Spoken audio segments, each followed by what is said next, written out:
So OP-07 just came out and I am excited about one leader in particular, and you've seen me tweet about this, seen me talk about it. It's none other than Jewelry Bonney. This leader is one of my favorite new leaders from the new set OP-07 just because it's super strong in locking down your opponent's attacks and combining with all of the other powerful green cards.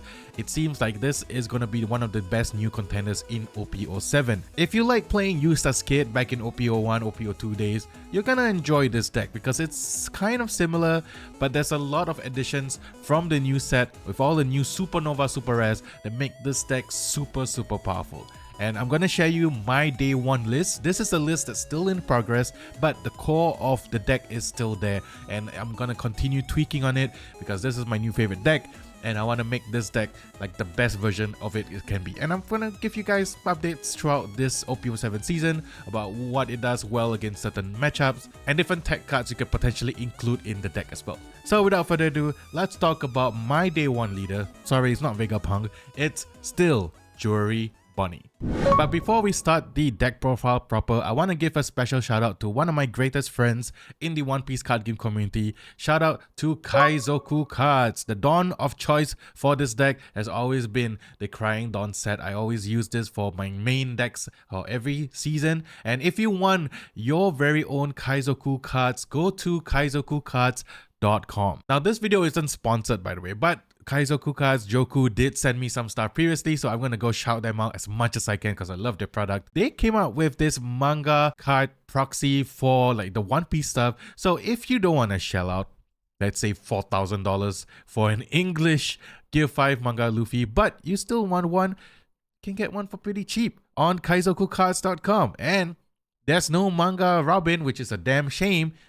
They have a manga Robin as well. And now with OP-06 coming out in English really soon, they have these really cool hyperfoil wanted type cards for the leaders. Now they did have the Luffy one, which I missed. It's sold out right now, but they do have for the OP-06 leaders such as Gecko Moria, Reiju, and Green Yellow Yamato. Of course, Hody Jones too, and Red Purple Uta are here too. If you want to kind of bling out your deck and want to play a wanted version of your leader, go check out kaizokucards.com, pick up one of these cards, tell Joku DMD Asyrafchazz sent you, and go pick up some of these cards. And now let's get into the deck profile. By the way, Joku DMD, congratulations on reaching 10,000 subscribers on YouTube. I love you, man.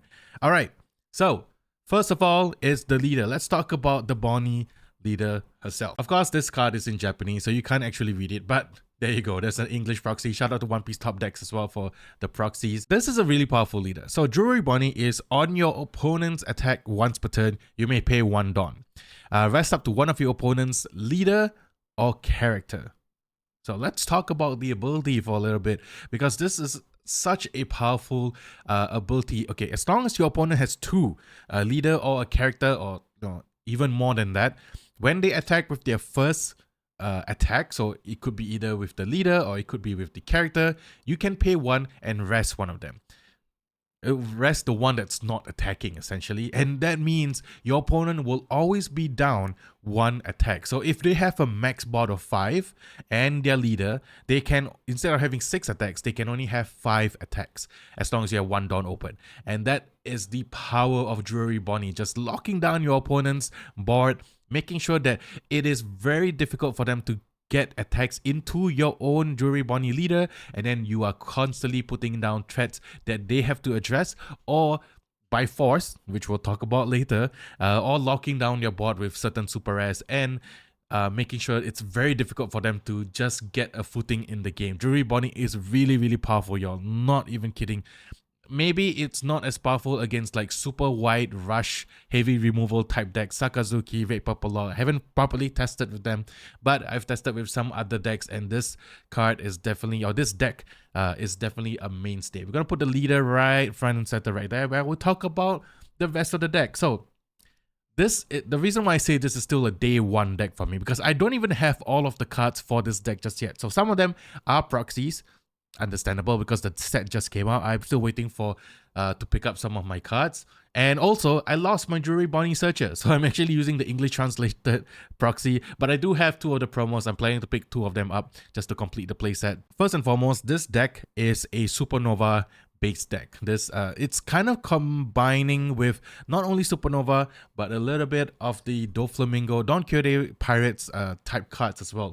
So first, you need your Jewelry Bonney Searcher. If you are in OP-01, if you've been playing from OP-01 and you did pick up the ST-03, the worst generation starter deck, you would have been fine. You would have had your playset. And the fact that this hasn't had a reprint since like the promo, it's a shame because like I'm facing that problem right now. I can't find, I need to go find a starter deck just to get my playset again. But Jewelry Bonney Searchers for most of the cards in this deck that you definitely would want to play, Supernova being one of the main prominent core archetype in this deck, means that you do need a good turn 1 searcher, or at least like, you know, ability to keep searching out the cards that you need. And since we are running a full playset of that, this deck does run 2 searchers in the form of Jewelry Bonney and Baby 5. So the Don Quixote Pirates searcher is here as well. I actually do have 3 alternate arts for some reason. I'm missing one more. Sorry for the OCD folks out there. But if you can bling out your deck, sure, why not, right? So Don Quixote Pirates, you have your top end stuff, which I'll share with you guys, and also some of the different tech pieces that you can put in this deck that is actually searchable by Baby 5. So having a deck with 2 searches means you are seeing like a lot of the cards in your deck, and at the same time you can be very Dawn efficient because there's a lot of cards in this deck that can get you back your vested Dawn, like Cavendish, the 4-cost blocker Uruk, and if you have like extra Dawns that you're not using to play out some of your big stuff, because a lot of the cards in this deck are like 5-costed characters, then you can save the Dawn for either Bonney's ability or you can use it for a search. So very, very good. I am running 4 copies of Don Quixote Rocinante. Not only is it searchable by Baby 5, but this protects your 8-cost Ustas Kid. And I am playing the version that is running the Ustas Kid. I'll talk about more of the other versions after like I gone through the whole deck. There are a few different variations that you can potentially run, and I'll cover them in this video as well. So his effect, he's not only just a very efficient blocker, 2 cost 1000 power, counter 1000 as well, but on your opponent's turn, if your rested character would be KO'd, you may trash this character instead. So if your opponent, like for example, if you're facing a red-based deck that has like power reducing cards, and KOing your Ustas Kid, or against black base decks that can only destroy characters after a certain cost reduction, then this can actually protect your Ustas Kid. If your opponent is attacking into it, you can use this the second ability to actually give another layer of protection for Ustas Kid. However, doesn't protect from bottom deck effects. So blue naturally has a very decent counter straight against the 8-cost kid, but this is also a very good blocker, so to protect your life as well. I am running 3 copies of the OP-01 killer, which is Dawn. It's a blocker, and Dawn 1, you can attach 1 Dawn to this kid, and if you have I believe 3 or more characters on the field, you draw 1. This is kind of a flex slot. You can easily replace this with another card from OP-05, which is none other than Monet, which is also another blocker, and you can unblock rest one of your opponent's characters with a cost of 4 or less. So instead of using, I'm currently testing out killer for the card draw, but I can easily switch out this to Monet, not only because Monet is a Don Quixote Pirates that is searchable, but ability to kind of you synergize with Bonney by blocking and resting something that's 4 costs.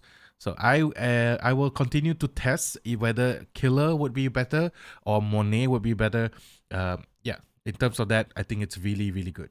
Alright, next up, I am running 4 copies of 2k counter Baby 5 from OP-04. This actually, okay, first of all, it's searchable. That's the great part.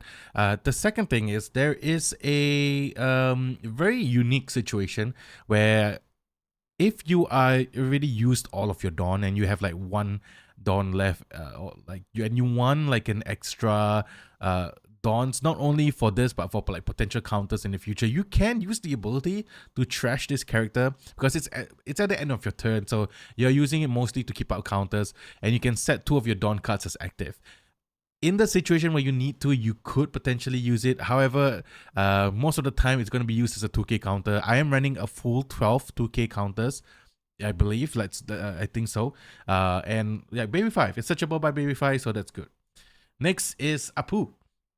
So this is the new Apu from EB01. The only reason why there is the ST Apu is because I don't have 4 of the EB1's Apu, because I didn't open up a lot of EB01 stuff. But this effect, okay, let's talk about the EB01 Apu. So it's on play, vest up to one of your opponent's characters with cost of 2 or less if you are facing against the mirror that runs like the killer or any 2-cost blockers out there. Some Moria list runs the Cerberus. Some of the other decks do run like low-costed blockers. This could, in a pinch, do it. Or if you want to rest a searcher and attack into it, this can kind of come in handy as well. So it's a flex 2k counter slot, but you can potentially use the effect. And that's what I like about 2k counters that actually have utility. This is kind of like a silver bullet in those kind of cases. I would run 4. I don't really like this Apu as much, but it is a 2k counter and it is a Supernova, so it is searchable, which is why I'm using it for now. Now, my other 2k counter slots is good old Izo. Now, yes, this Izo is not searchable. If you don't know what the effect is, it's on play. You can rest something that's 4 or less, a character that's 4 or less on your opponent's side of the field. And you are using this to target mostly the Borsalinos, the Rebeccas, any like 4-costed targets by Sakazuki or even Gecko Moria to get through your last few points of damage. This would be a good flex slot because you can just, if you don't need it, you just play it, rest something, and attack into your opponent. It's not searchable, but it's fine because Izo is just a really, really good 2k counter. It's a staple throughout. I'm telling y'all, this is almost like OP-01 green, except for all of the new spice that we're going to talk about right now. So I am a firm believer of Uruk. Now, if you guys don't know the effect, I'm going to read it to you, don't worry. So a 4-cost, 5000 power character with counter 1000, has blocker, and at the end of your turn, set up to one of your Dawn cards as active. So you can potentially on your, if you're playing like on your 8 Dawn turn, you have 2 of these, you can play it, and then both of them will restand your Dawns at the end of the turn. Or if you are, usually what happens is because a lot of your cards are actually 5 costs, you can potentially play out a 5 cost, play it out Uruk, you have 1 Dawn remaining, you actually use that Dawn to search, and at the end of your turn, you get to restand that Dawn to use for Bonney's ability. Now this, some people are not high on it. Some people don't think it's good. I'm looking at you, Noah. But I do think that this deck, this card in particular, could be very useful. And I'm excited to try it out even more. The downside is it's 4 costs. So this is a target for Amaru. This is a target for removal. You can rest this easily because everybody's kind of vying for that 4-cost counter. 4 cost blockers because Borsalino exists, Rebecca exists, so people already have tools to remove it. But I really like Uruk. I want to try it out as much as I can, and being able to efficiently use all your Dawns and then getting 1 back for Bonney's ability is something that I really, really like. Alright, next up is, I don't even have a full playset of this yet. I'm still using the proxy version. I am picking up the cards. I just haven't received them yet.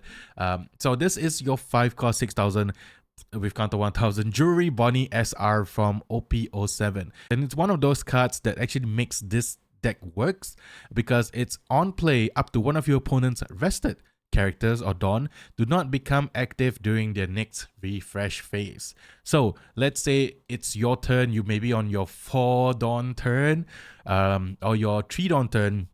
You play down either a blocker or you get to search with something, and your opponent has 2 characters on the field, or a character and a leader. You can use Bonney's ability to rest one of them, and then the next turn during your 5 Dawn turn, you can just drop this down and you can rest the character. It doesn't affect leaders, but it does affect rested characters, and this is really good in the later half of the game when you are constantly trying to lock down your opponent.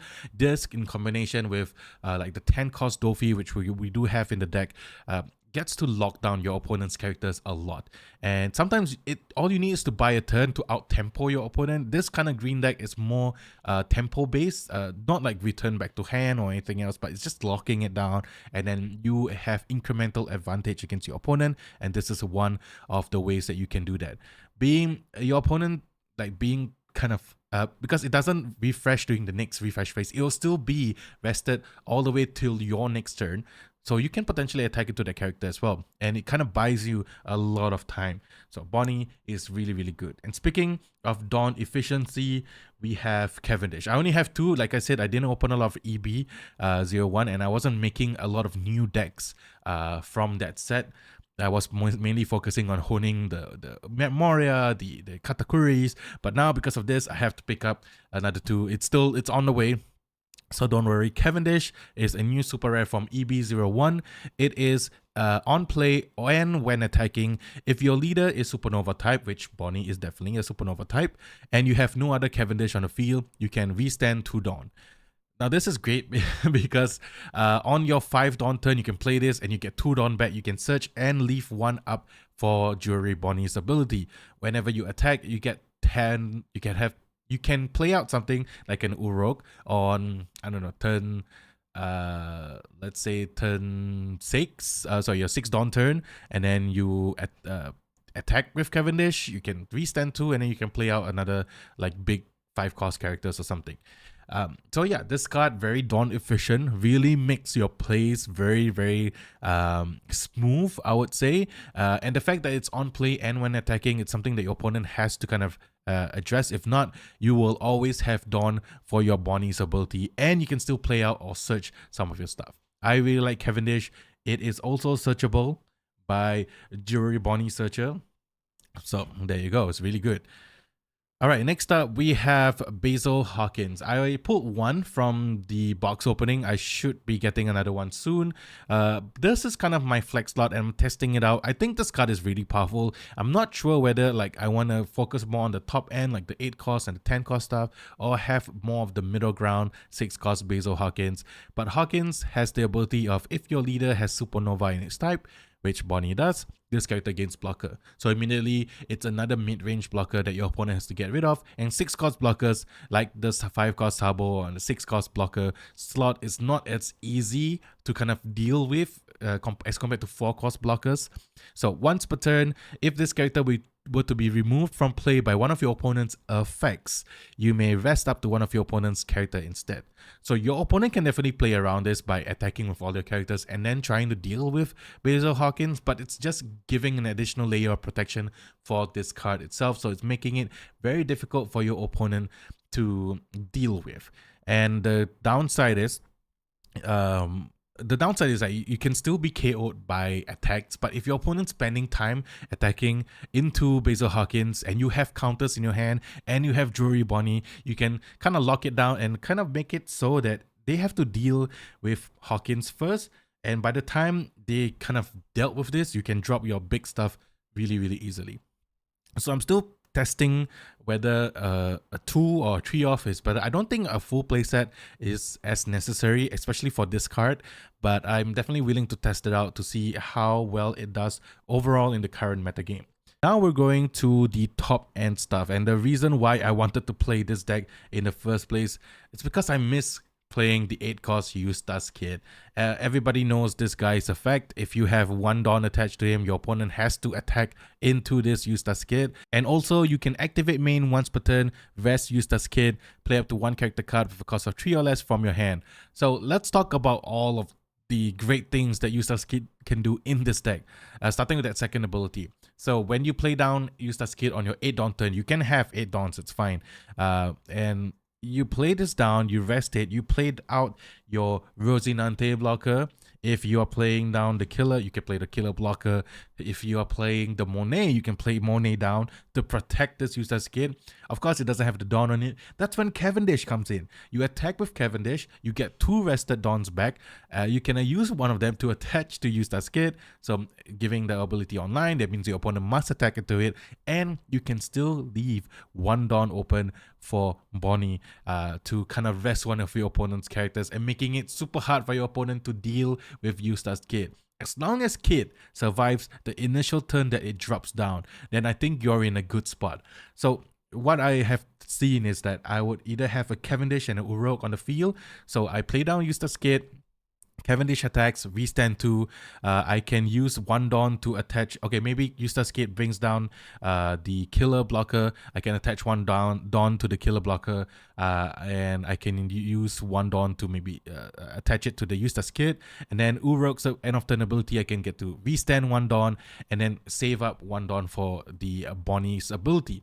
It is really good. It is so freaking good because it's just an annoying threat to deal with. You guys know the power of OP-01 Ustas Kid. 7 sets in and it's still relevant means it's a powerful card. And there are variations of this deck which I'll talk about later on that doesn't play Ustas Kid at all. I like Ustas Kid because it's good in the mirror. And yeah, some decks, if you're not prepared for it, will still fall to it. And that I think is like the best thing about this Ustas Kid. And if your opponent spends a lot of resources, a lot of characters attacking into Ustas Kid, you rest one of them with Bonney's ability, you counter out of their attacks, and they have expended all their resources into attacking. And let's say they do KO Ustas Kid, but all the stuff is rested. What comes next? It's 10 cost Flamingo, baby, on play. Choose 3 of your opponent's leader or characters, so a total of 3, and they don't restand in your decks. It's like a bigger version of Bonney. Bonney is the mini version of Dofi.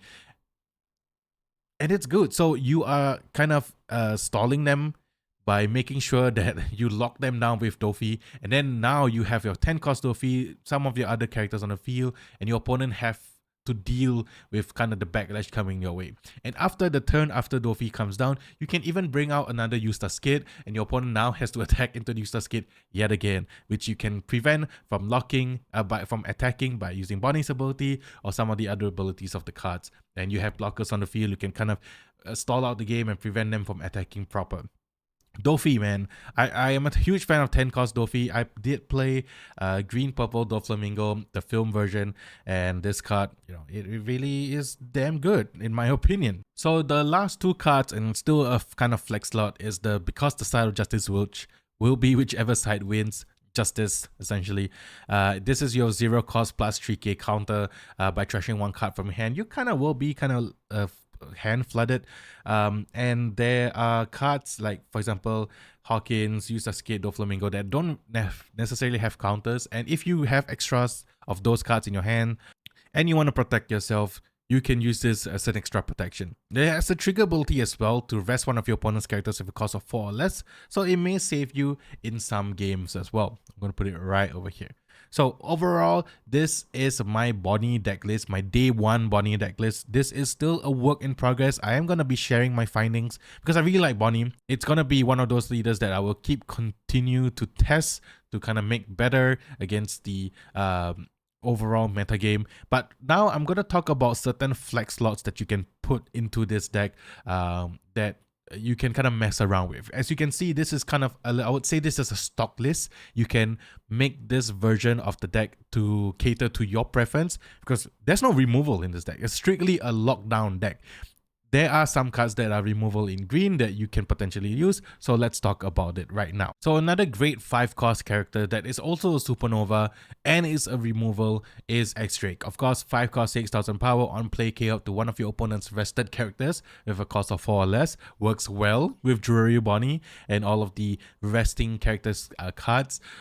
Yeah, the only reason why I'm not playing this is because I wanted to focus on the lockdown aspect first. I want to make sure that I'm stalling my opponent as much as possible, but this would be a really good addition because if the metagame comes back to a more like red, purple, law, Reiju, and there's a lot of cards like that's in the 4 cost slot, then X-Drake will be really shine in that metagame.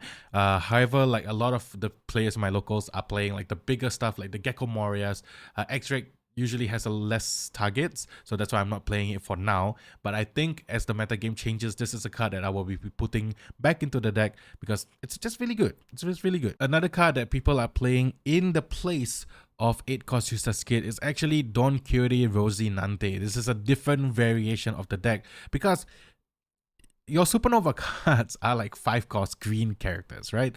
So on your opponent's turn, if this character is rested, your active characters with a base cost of 5 cannot be KO'd by effect. So immediately, Don Quixote Rocinante is an inbuilt protection for those cards. But the second one is on play, you may rest this character, play up to 1 green character with a cost of 5 from your hand. You have so many targets in this deck. I don't have as much as others, but you have your Bonney, you have Cavendish, you have the X-Drake that we spoke about, you have 5-cost Trafalgar Law, which you can potentially put into this deck as well. The Restand Law works really well with Cavendish. So yeah, you can, on your 8 on turn, you just play Rosinante down, you rest it, you play out a 5-cost. Let's say you play a Cavendish, you can restand 2 Dawn, use one of them to search, use one of them for Bonney. So really powerful card. I will test a version with Don Quixote Rosinante in the future. I'm just really high on the Ustas Kid version for now, but this is a very good card to have in the deck as well. So looking at OP-05 stuff, Don Quixote do Flamingo is also another great card to put into this deck. If you are leaning towards the paying to rest your opponent's stuff, then this Dofi actually works really well with Bonney, because once on your opponent's attack, once per turn you hit 1, then rest up to one of your opponent's characters with a cost of 6 or less. So for Bonney, you save for the bigger stuff or the leader. For this, you save for the smaller stuff that's 6 or less. And then let's say you have Don Quixote of Flamingo and you have Bonney and you have 2 Dawns open, probably with like Cavendish ability after it attacks to restand 2 Dawns. You can take advantage of that for sure. So this is also another card I want to test out. The great thing is that it's searchable by Baby 5 as well, and it can potentially replace the 10-cost Dofi slot. I don't know, this is very interesting. I'm just looking at the cards right now, seeing what could be really good. And the other one, which we spoke about before, is Monet. A blocker and also on block, rest up to one of your opponent's characters with cost of 4 or less. You can use this with the 8-cost Ustas Kid to bring it out, protect something, and then rest something else with 4 or less, and then use Bonney's ability to rest something else. So really powerful stuff. Some of the lists that I saw also run like 2 copies of Hody Jones just as a top end surprise for your opponent, because it's a 7-cost 8,000 power rush card that can rest a total of 2 of your opponents. At the cost of 1 of your life. Bonney does a really good job of protecting the life. You usually end up like 3 or 4 even in the late to middle part of the game, and then you can just take a card from there and then rest 2 of your opponent's blockers and then go ham with Hody Jones and all their other characters. So Hody Jones, a very interesting inclusion that you can potentially put into this deck as well, just because it's a really great super rare and a staple for green moving forward. This is something that you can experiment with as well. But that's my discussion on this leader. Jewelry Bonney, just one of the best leaders. And I already bought the alternate leader, by the way. It's on the way. But for now, we'll just use a proxy just to have an alternate leader that I can play with. Bonney, one of the best new leaders of OP-07. I'm excited to continue working on this list and making it as great as I can, especially against the varied meta game. And I will give my reports and findings for you guys that are interested in playing Bonney. But for now, if you are in the English release watching this video, first of all, thank you. And secondly, whatever I spoke about before EB01, so your Bonney searcher, your OP-05, Baby 5 searcher, Rosinante, whatever that is currently in OP-05 right now, you can pick those up first and sit on them until OP-07 comes out. Then you'll be ready to play Bonney when the set releases. Because let me tell you something. This leader is very good. And right now, early results in Japan is showing that this leader is actually doing really well. And no matter what the meta game is, this leader's kind of evergreen effect is just really powerful, because you're just resting your opponent's stuff. And Kuma is the GOAT. You gotta get the alternate leader. Anyway, that's it from me for today. This is my day 1 Bonney deck list. I know it's still a work in progress. You may disagree with me on some of the things, so feel free to comment in the comment section below. What cards can I put into this deck to make it even better? That's it from me for today. I will talk about Vegapunk next though. I will talk about Vegapunk and some of the OP-06 stuff for you all, but I'm just excited to share this list because I've been testing it. Thank you so much for watching this video. Let me know what else do you want to see, and as long as I have tested it, I will make a video about it. And I'll see you guys in the next one. Peace.